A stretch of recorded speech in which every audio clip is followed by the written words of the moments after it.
Here's the thing, we're only going to be happy once we are living and embodying our true identity and our authentic nature and our true essence. The problem for the addict is this. There's a couple roadblocks in the way. In order to get to ourself, we have to be willing to face ourself. And the self is the thing that the addict is avoiding and running away from. Hello, everyone. Welcome back to my podcast. Hannah May here.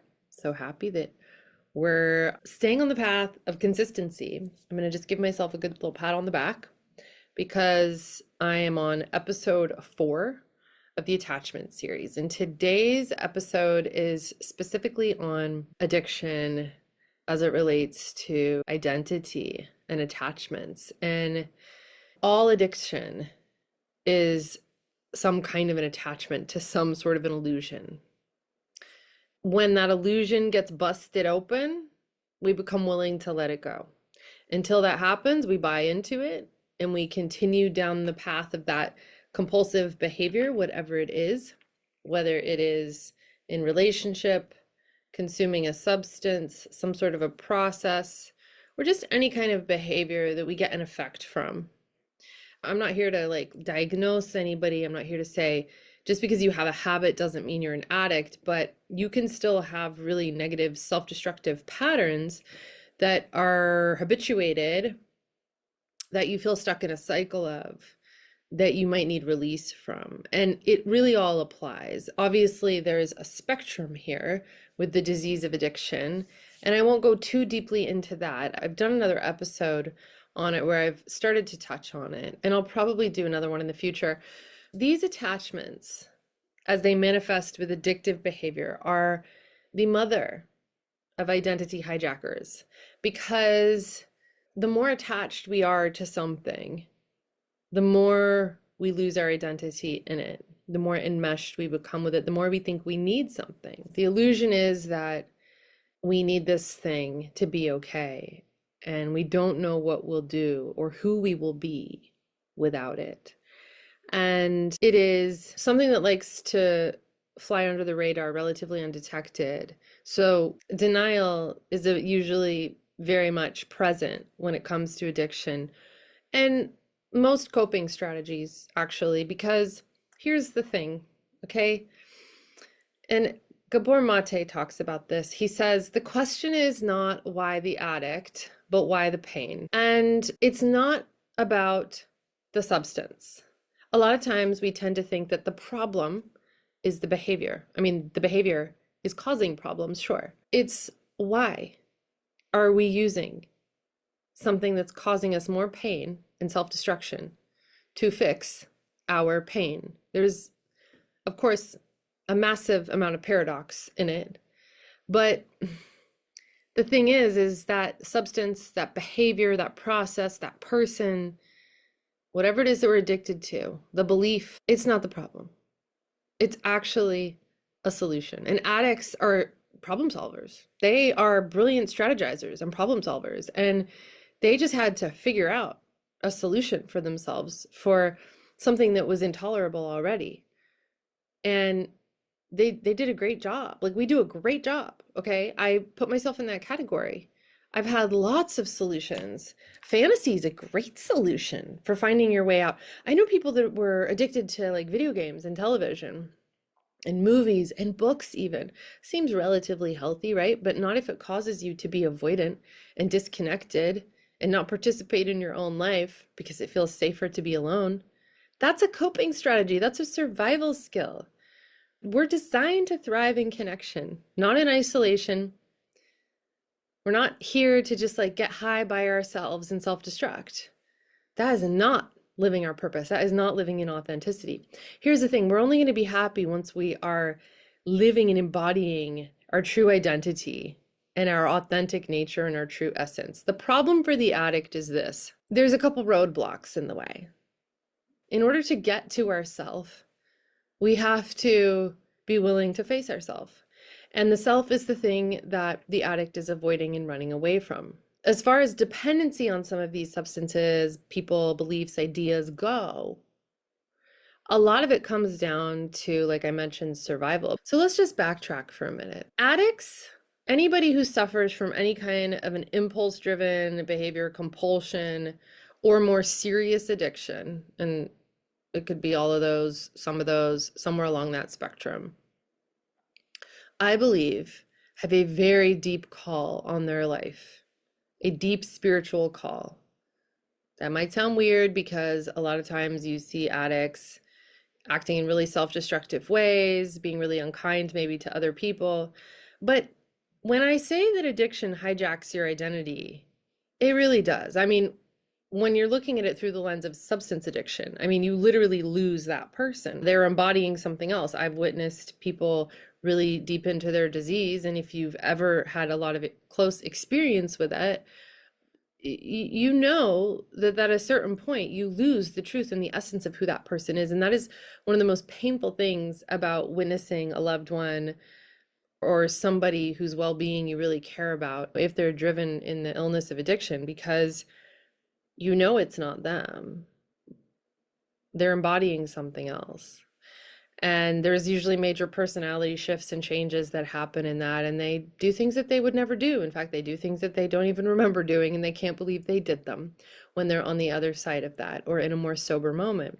But you know, addiction can come in many forms, like I mentioned, and you can have somebody in a destructive or codependent narcissistic dynamic, for example, who's totally addicted to that person. Maybe they're in an abusive situation and they think that they need that person. You lose the essence of that person. You lose that person to the other person, to their obsession with that person and that relationship, to controlling it. People lose touch with their own identity when they're living for someone else, like as in a codependent dynamic, and therefore you lose connection with that person. And most likely they don't want to be connected with anymore because you threaten the security or the false security of the attachment to that relationship that's actually very bad for them. And when other people start to step in and go, hey, I'm worried about you, a lot of times you're going to get blocked for speaking the truth because you're a threat to their security structure. And that relationship, for example, in this case, that's supporting their identity. In these attachments, in all of them, there's an aspect of promise. Whatever the attachment is, there's an aspect of promise. What is it? Is it belonging? Is it acceptance? Is it love? Is it connection? Yeah, usually it's all those things. It's safety. It's a security thing, you guys. So there's so much promise. This is the illusion. Obviously, there's a whole spectrum of things to be addicted to. Control's a big one. Just going to throw it out there. If you think you don't qualify, you might fall into that category.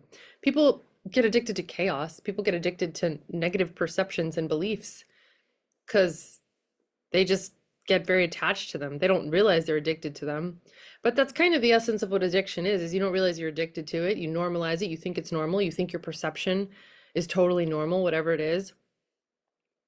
And you stay living inside of it, and it makes your life miserable, and you don't know how to get out of it because you're so attached and identified with it. There you go. It's not addiction in the traditional sense, but I'm here to really speak to that because I think we're suffering from an addiction crisis in this country because people are really losing touch with their truth selves and God within. And God within, by the way, is what's going to inform them of their true self because that's where they came from. That's my belief. So the true self merges with the attachments. The beliefs, the survival strategies get encoded into our original coding, deactivates our original coding. When we're lost to addiction and we're totally immersed in that, then that coding, that original coding can just get completely turned off, 100% just deactivated. And you see that with people when they really lose themselves. It's really tragic. And not everybody comes back from it. Some common addictive behaviors or attachments: people, relationships, chaos, drama, productivity, work, fantasy, image, idealized roles, the need to be needed, accepted, approved, and validated. Now, there's nothing wrong with that. That's a basic human instinct. But when we seek that at the cost of ourselves and our wholeness, well, that's a problem when it leads to our own destruction. All addiction is control. So all addicts are control freaks, whether they realize it or not. But people who are truly addicted to control, that don't have an addiction with anything else, that seem to be very controlled, like very controlled, so controlled that they're just so in control, they usually view themselves as like they have no problems, but there's a good amount of denial there. There's this joke, actually, I think it's really funny. I relate on both sides of it, so I got no judgment over here, but you got the alcoholic running down the street naked with no clothes on, and then their Al-Anon qualifier is chasing them. Who's crazier? There's this idea that like they're worse off because they're addicted to something. I don't know. Chaos is not fun to be addicted to. That's pretty you're not even getting high off the chaos. Here's the thing. I say this with like levity, and I'm joking, of course. I really do believe that these things are a spiritual call to bring me back to my true self. Because the more I have to let go of, the more I have to detach from, guess what? The more I can be open to receiving. So, what am I willing to let go of? What am I willing to let go of that I'm attached to? That's the conundrum here. I'm attached to something that I think I need to be okay, that I'm not going to be okay without, that's part of my identity, that's very much enmeshed with my original coding. It's who I am. And now you want me to part with it. You want to rip it out of my cells. I'm going to go through withdrawal of this thing I think I need in order to get back to my true self. I'll take a rain check, okay? Like, that sounds intense. I don't want anything ripped out of my cells. And that's what withdrawal and detox feels like. If you've ever been through it, you know. And not just with substances, okay? You want to talk about like process addiction, love addiction, food addiction. That shit is real. I don't work with people in my hypnosis practice who have to go through that. I send them to a group called 12-step. And maybe they need to see a doctor also. And then I work with them after that, once they're free of their substance and they're on the other side of their withdrawal. Because I can't compete with that. It's impossible to compete with that. That's so much bigger. And that's why spiritual solution is required for addiction. So Bill Wilson, AA co-founder, was treated by a doctor before he got well, named Dr. Silkworth. And Dr. Silkworth treated many alcoholics unsuccessfully because this was before AA came into existence. And there just was not a tailor-made solution. They did not understand this problem. Carl Jung treated alcoholics, and he said that some alcoholics, like the ones he treated, might find recovery only through a spiritual or religious conversion experience. And he referred to them as phenomena, conversions that happened once in a while since early times, but like nobody really knew how to produce that for somebody. So the recovery rate was just non-existent. And you have to understand that alcoholics at this time were getting like locked up, put in straitjackets, and dying. And he said that traditional psychiatry and the medicine had reached its limits with this one particular case that's mentioned in the big book of Alcoholics Anonymous. So Dr. Silkworth, who treated Bill W. and witnessed his recovery, and then many others after that, also says that unless this person has an entire psychic change, that there's very little hope of their recovery. And he names addiction as a physical, mental, and spiritual illness. Now, to some degree, we all suffer from a spiritual illness because we're all spiritual beings seeking to come back to ourselves and rediscover our true identity. For the addict or anybody who's immersed or intertwined or enmeshed with some other thing outside of them that they're heavily attached to, these things are disassociative.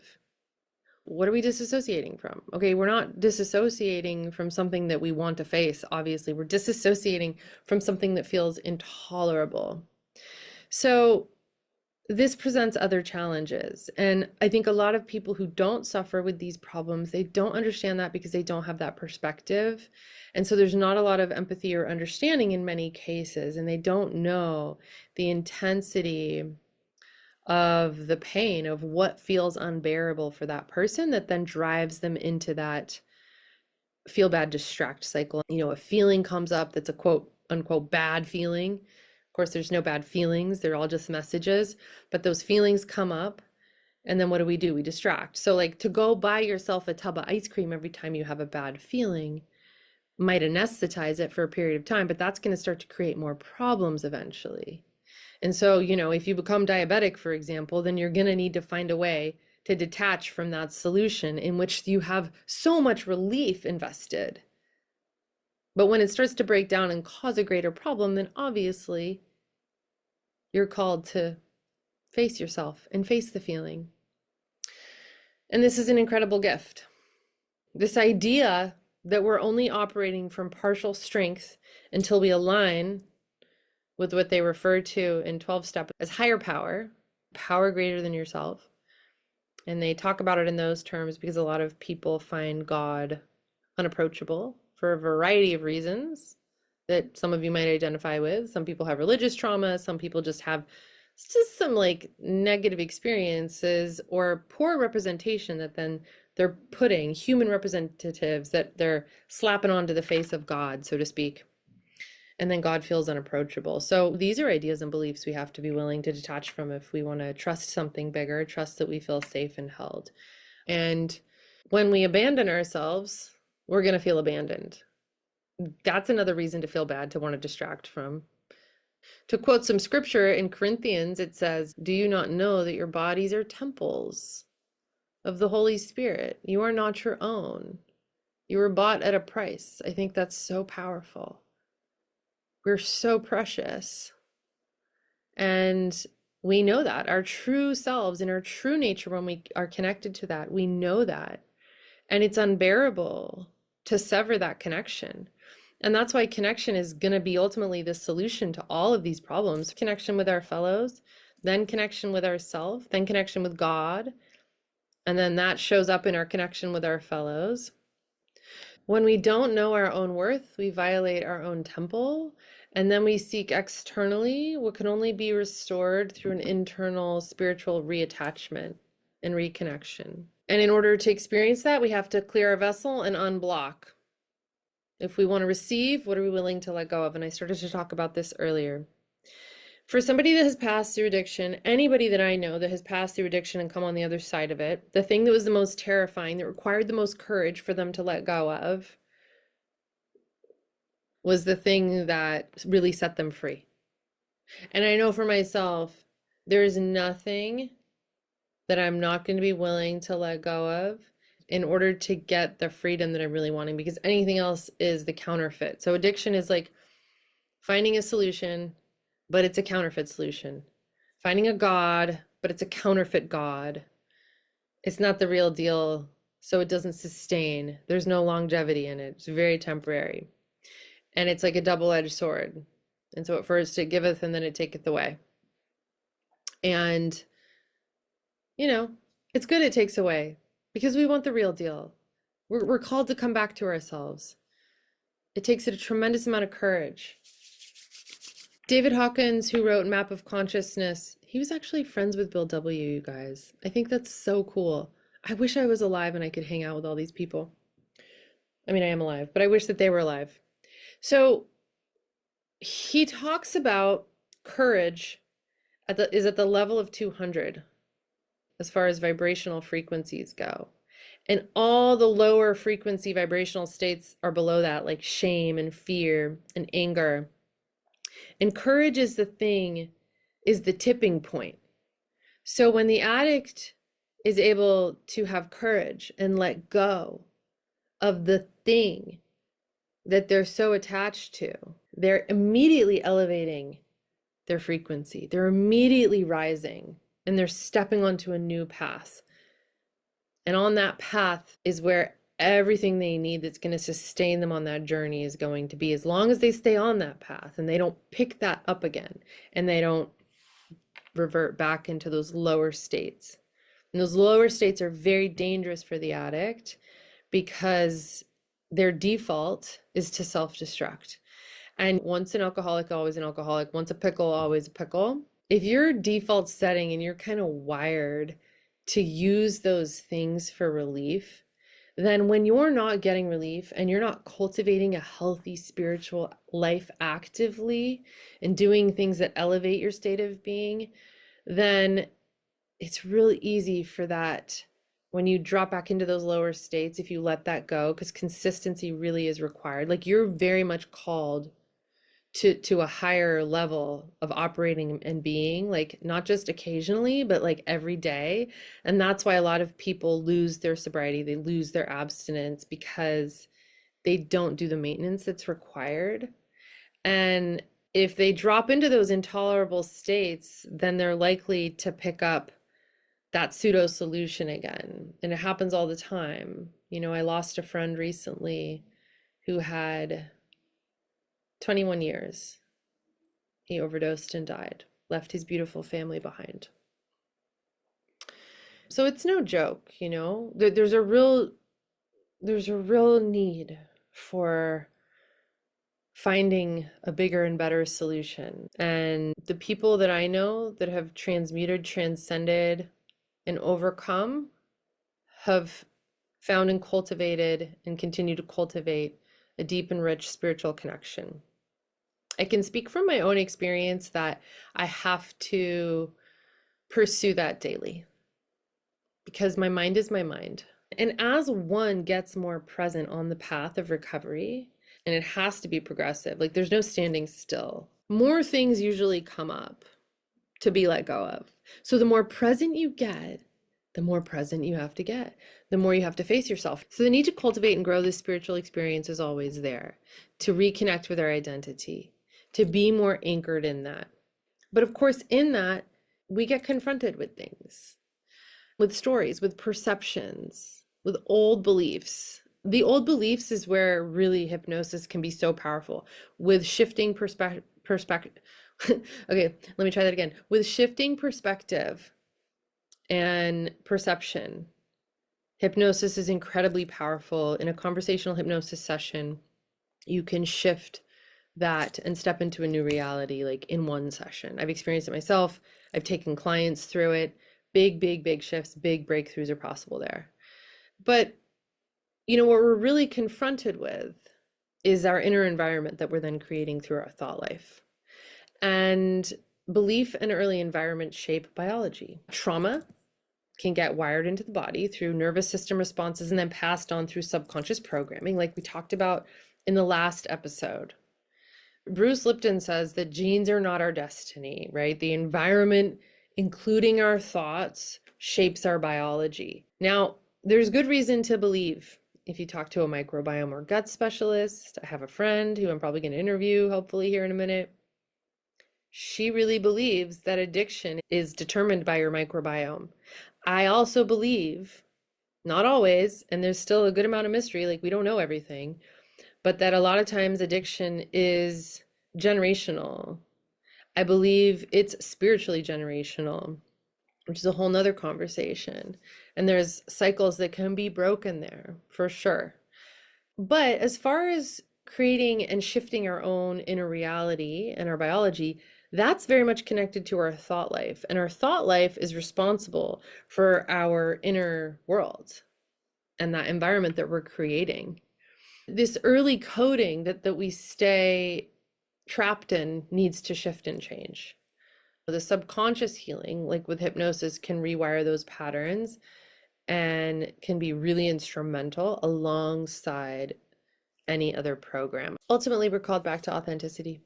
Authentic operation. When we're operating in our authentic nature, we are happy. There's no way we can't be joyful because it's just we're being who we're here to be.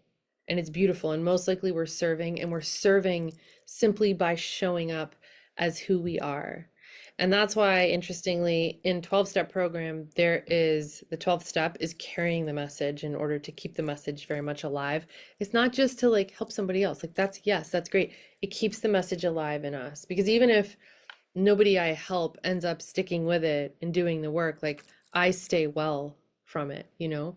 It's not up to me if somebody else gets well or not. There's another program for that. So identity loss within addiction, we touched on briefly, but we become what we're attached to. We become what we are attached to. Even if it harms us over time, it reshapes our identity and it fragments the self. And there's so many splits and schisms within our psyche when we self-abandon in this way. And we bring these other entities essentially into our spirits. And there's so much inner confusion, turmoil, and chaos that results. The protective persona formed by addiction masks the true self, which is why you lose that person. They're masked. They're not connected. They're completely disconnected, which can be very scary in extreme cases. It creates a kind of spiritual and psychological amnesia for that person to operate in this false reality until it cracks and it doesn't work and maybe they get in trouble, or maybe they get in enough pain where they need to change it.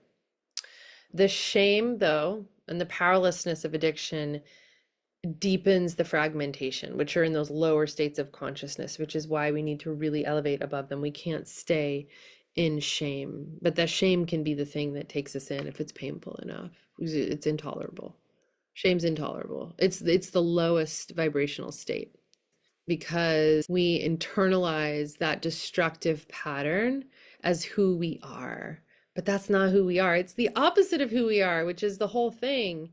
The moment of awakening in recovery is when you see the attachment for what it is and you realize, I am not that, and I have to get away from that. A lot of people refer to this as a moment of clarity. Those are incredible gifts when we have sight. We're able to get outside of this false reality that we have been living in and see, oh no, you zoom out, you see it from a bird's eye and you go, I can't, right? Everybody's moment of clarity is going to be different. It's going to speak to their soul. It's going to hit them on a soul level, and they're going to know in that moment the truth of what they need to do. That's not enough to sustain them. That's enough to get their ass moving, to create change. Then one needs the courage to let go, to walk the path, to meet themselves, to get support, to show up for themselves. When we recover and we get well, by becoming our own loving parent, really, ultimately at the end of the day. And then in the collaboration with our ultimate parent and that which we came from, that source that we came from, that you identify as God, higher power, whatever that is to you. On the qualifier side of it, like the person that thinks that they have no problems, but they're trying to control that person, like the person that's either trying to control them or thinks that they're going to change them, like there's a good aspect of control in there. If you think you're going to change that person, you have to know that you can't. Like you just can't.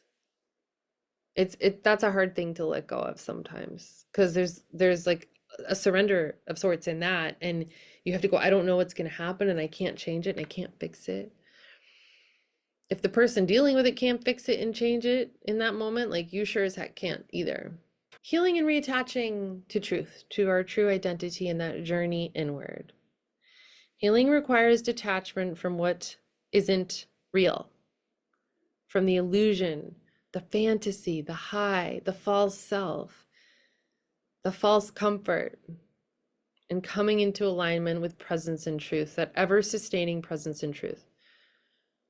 I've heard addiction referred to as a really bad salesman that just doesn't ever leave them alone and like harasses and tries to sell them into this bullshit deal, and they end up falling for it. And even when they don't want to fall for it, it like still keeps harassing them because they bought once, and then it's just like keeps showing up like, hey. And it's like really annoying when you're trying to get well and you're trying to like be present and get still and like be with yourself. And then you've got this like yapping salesman in your ear being like, hey, buy this. This will fix everything right now. Eat this, do that, call this person, whatever. It's very annoying. Here's the thing. God doesn't have to solicit. God and the truth don't have to solicit. Like they don't have to sell anything to you. They're the prize. It's free. You just gotta like kick the shady salesman, like let them out the side door and be like, no, please leave. I know, no, I'm not buying what you have. Don't give it your attention. Tap into the thing that omnipresent source of truth and goodness, of gifting. Be present for it. Get present with yourself. Do it with support. And then you'll be sustained, and you won't need the stupid deals because you have the real deal. We get to reconnect with our body. Our nervous system safety is key. Healing is spiritual. It's emotional. It's somatic. It's many things. There's many ways to support yourself in this.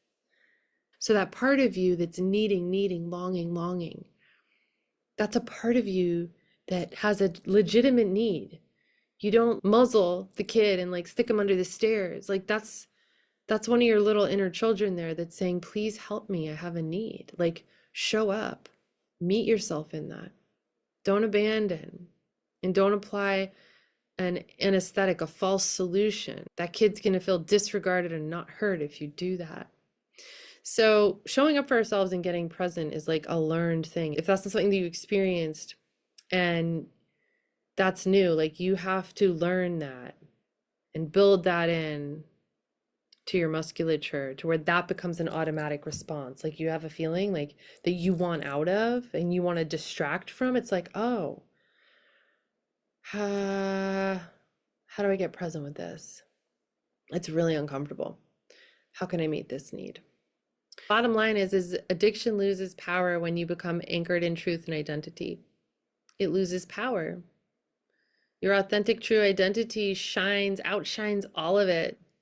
It's like it doesn't exist anymore. So the key and the challenge is to connect with that, to get there first, and then stay connected.